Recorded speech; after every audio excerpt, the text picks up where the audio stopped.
नमस्कार दोस्तों, आप लोगों के समक्ष प्रस्तुत करते हैं यह पौराणिक तुलसी विवाह कथा।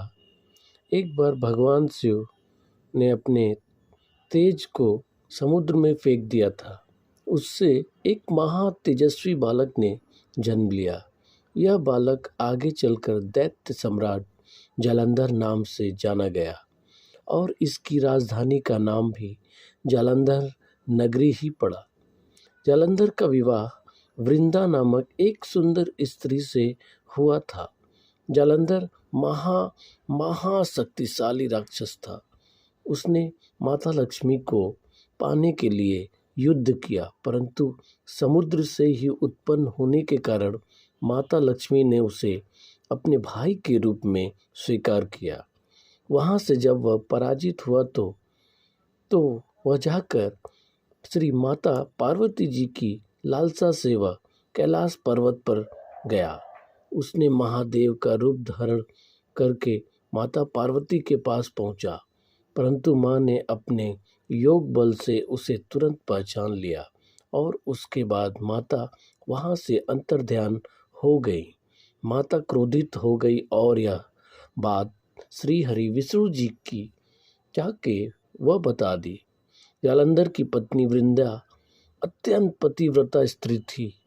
उसी के पतिव्रत धर्म की शक्ति से ना तो जालंधर परास्त होता और ना ही मारा जाता। इसलिए जालंधर का नाश करने के लिए वृंदा के पतिव्रत धर्म को भंग करना बहुत जरूरी था।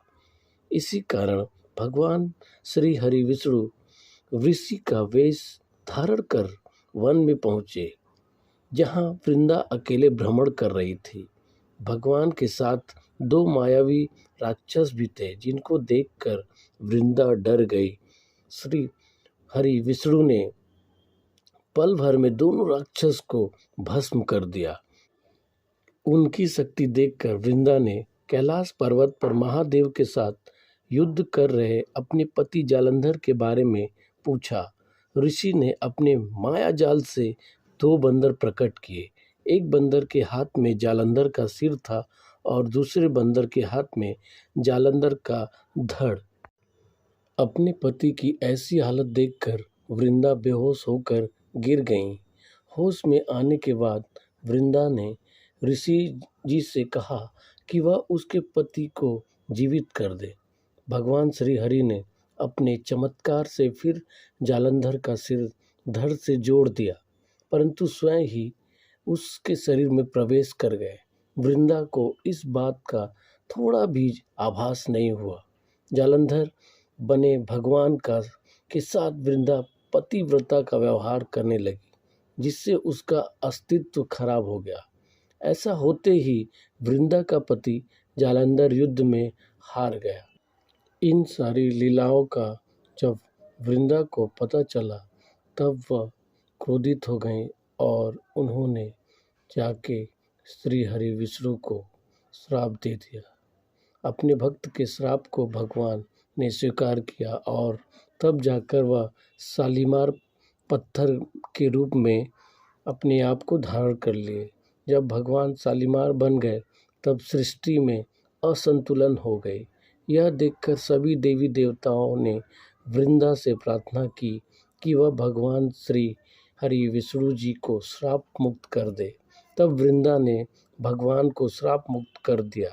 स्वयं जब वह उनको श्राप मुक्त की, तब वह अपने शरीर का आत्मदाह भी कर ली, जिसके कारण जिस जगह पर वृंदा भस्म हुई, वहीं तुलसी का एक पौधा उग गया। भगवान श्री हरि विष्णु ने वृंदा से कहा, हे वृंदा, तुम अपने अस्तित्व के कारण मुझे लक्ष्मी से ज़्यादा प्रिय हो गई हो। अब तुलसी के रूप में मैं सदैव तुम्हारे पास रहूँगा।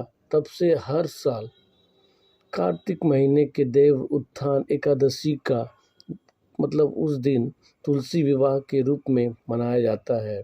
भगवान श्री हरि बोले जो भी मनुष्य मेरे शालिग्राम रूप के साथ तुलसी का विवाह करेगा, उसे इस लोक और परलोक में विपुल यश प्राप्त होगा। उसी दैत्य जालंधर की यह भूमि जलंधर नाम से विख्यात है। सती वृंदा का मंदिर मोहल्ला कोट किशन चंद में स्थित है। कहते हैं इस स्थान पर एक प्राचीन गुफा भी थी जो सीधे हरिद्वार तक जाती थी। सच्चे मन से 40 दिन तक सती वृंदा के मंदिर में पूजा करने से सभी मनोकामनाएं पूर्ण होती हैं। जिस घर में तुलसी जी का पौधा होता है वहाँ यमराज के दूत भी असमय नहीं जा सकते।